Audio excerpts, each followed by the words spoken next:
নমস্কার, আপনারা দেখছেন HR নিউজ 24, সত্যের লক্ষ্যে মানুষের পাশে। SMS রাইসের উদ্যোগে বর্ষবরণ উৎসব ও শীতবস্ত্র বিতরণ কর্মসূচি। প্রতি বছরের মতো এবারও SMS রাইসের উদ্যোগে অনুষ্ঠিত বর্ষবরণ উৎসব। এর পাশাপাশি শীতকাল উপলক্ষে 800 দুস্থ মানুষদের মধ্যে শীতবস্ত্র বিতরণ কর্মসূচি আয়োজন করে প্রতিষ্ঠানটি।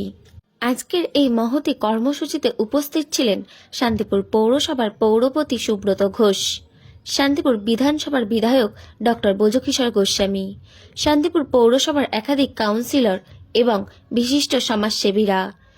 SMS রাইসের কর্ণধার মৃত্যুঞ্জয় হালদার বলেন, আমাদের এই উদ্যোগ শুধুমাত্র একদিনের নয়, বরং এটি একটি সামাজিক দায়বদ্ধতার প্রতিফলন।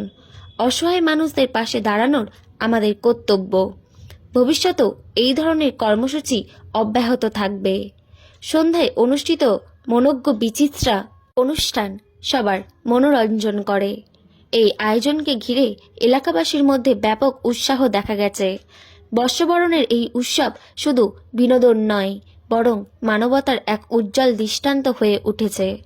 স্থানীয় জনগণ এবং অতিথিরা SMS রাইসের এই উদ্যোগের ভূয়সী প্রশংসা করেন। সমাজসেবার এই প্রচেষ্টা বহু মানুষের মুখে হাসি ফুটিয়েছে এবং শীতের কষ্ট লাঘবে সাহায্য করেছে। নদিয়া থেকে জগন্নাথ মণ্ডলের রিপোর্ট।